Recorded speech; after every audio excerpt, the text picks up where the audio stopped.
Hello, my lovely artists. Today we're going to open the Clay Studio. So the clay cart is the Clay Studio. You'll see some signs, some of the important words like sculpture, score, slip, stick, and smooth, attach, and a nice sign on how to attach things in case you forget. So if I'm going to do clay, I'm going to need some things. First thing I'm going to need is a placemat.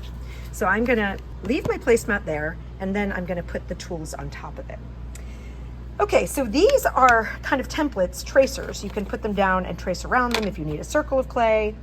This is actually just for me for cutting clay, so leave those guys alone. These are stamps you can stamp into the clay. They will stamp into the clay as well and create cool textures in your clay.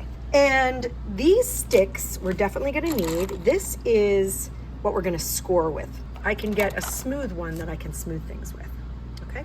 The clay is inside of this bin, and you're gonna find a piece of clay. And you don't wanna start with too large of a piece, and you always must close this bin back up. Do not leave it open, or the clay will dry out. So now I've got clay and a couple of tools to start. I also need something called slip. This is what I need for myself, and the slip can be shared at your table. Sometimes 2 slips per table, or 1 sometimes works too. Slip is just water with a little bit of clay in it. You can actually just use water, but the clay makes it a little more gooey and sticky. All right, so this is what you need to begin. What I'm going to do today is just kind of play and practice, right? One thing I want you guys to know is how to make a pinch pot. I'm taking something about the size of a plum and I'm rolling it between my hands. And I'm not rolling it on the mat. If I roll it on the mat will dry it out. So I'm keeping it between my hands and rolling very fast. Don't want to roll it for too long or I will dry it out. So this is a pinch pot. I like to consider this my plum, and I put my plum on my thumb, okay, right in the middle. I'm not poking through it. I'm just digging it in deep enough that it can stand on my thumb. Then I'm using these fingers to round the outside. I'm like a little machine. Turn, press, turn, press. I am not pinching hard. Press, turn, press, turn, press, turn, press. My bowl is starting to open up. Okay, this is called a pinch pot. So round and round, and I want to look at it. If one part looks like it's thicker than another, I want to pinch a little bit more in there, but you're not pinching hard. It's a gentle pinch. You're using these fingers like a duck bill, like that, boop, boop, boop, boop. You're not pinching with your fingers pointing in, flat. Your thumb and your fingers are flat. And you'll start to get really good at it where you can kind of feel where things are thicker or thinner and how to make it more uniform.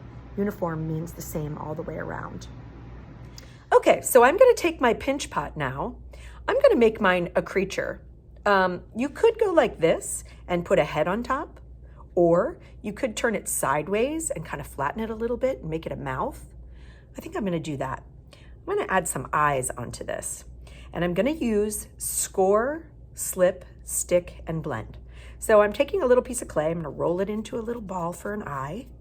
Maybe I'll do 2 of those. And then I'm going to attach them. So attaching pieces together takes a little process. We're first gonna use this tool. I'm gonna put my eyes like this. Oh my gosh, can you see it already? Cute, huh? So I'm gonna start by scratching, which is called scoring, right here where I want that eye to be. I'm kind of digging in a little bit with my stick. And I'm gonna do the same thing to the part that I'm sticking onto it. Okay? The reason I do both pieces is it works like a zipper. I put those cuts in and then the 2 pieces come together like that. So you have to do both pieces to get a good attachment, a good connection. All right, so I've scored it in both places. Now I'm gonna dip my finger, just my finger, into the slip. I don't need a lot. And I'm going to wet both of those places. Then I'm going to stick it together. And then, see how I'm sticking it? Then I'm gonna do what's called blending or smoothing, okay? I'm gonna take this tool, the side that's flat, and I'm just gonna gently mend those two pieces together. It's like spreading butter on toast. You don't want to rip through your clay, so you're very gentle and you're just blending those two pieces together so that they don't fall apart. It's a really important part of attaching pieces, this blending. You can do it with a finger. Sometimes you can do it with a slightly wet finger. Never wet your clay all over. It will actually just ruin it. But every now and then, if you want to smooth something out like this wrinkle, you can take a sort of wet finger and go like that. But don't dip it more than once, your finger, in an area, okay? Look at that attachment. It's a really strong attachment.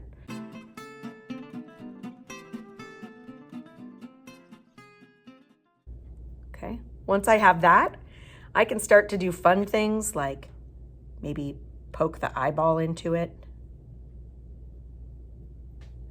Maybe I could add a tooth or something funny like that. Maybe I could even add little arms or something, okay? But remember, when you're adding something onto the side of it or anywhere on it, you want to have two kind of flat pieces that can come together.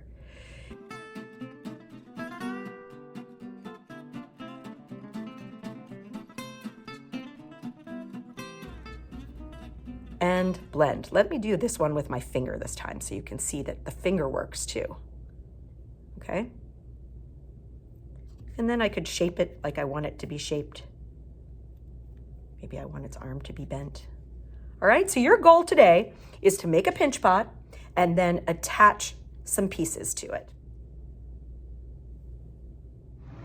Okay, cleanup with clay is a really big deal because when the little crumbs of clay dry out, they break into particles and can hurt your lungs. So the first thing I'm going to do is wipe all of my tools off with a clean or cleanish rag, not a clean rag, but I'm going to get the clay particles off of these tools so that we don't have a lot of clay sitting around making people sick. All right. Now let's imagine that this is my clay.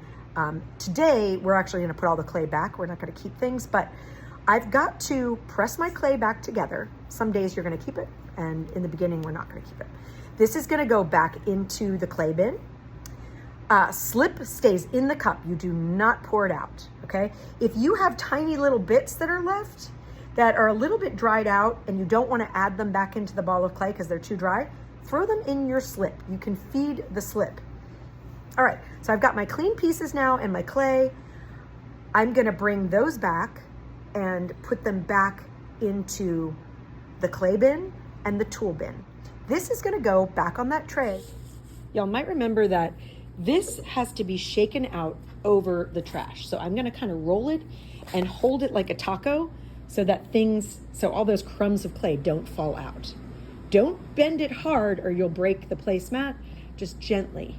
Now I'm going to take it to the garbage. This is the garbage, not the recycling bin. I can tap it against the edge. I'm not going to go crazy because I'll break the placemat. And then I'm going to return it back to its home in the clay studio neatly. Okay, I'm going to stack them up neatly. If you see it looking like this, take a minute and straighten it out, right? We all have to share the studio. We can help each other. All my tools have been put back. The last thing is there's probably going to be some clay and stuff on my table. I'm going to take the rag and wipe the table. And I'm going to take the rag and wipe the clay completely off my hands. So you might wonder why. The reason is if we put clay down the sink, it will clog up the sink. You're going to use the rags, and once my hands are clean, then I'm going to wash them in the sink. But we only wash hands after our whole table is cleaned up.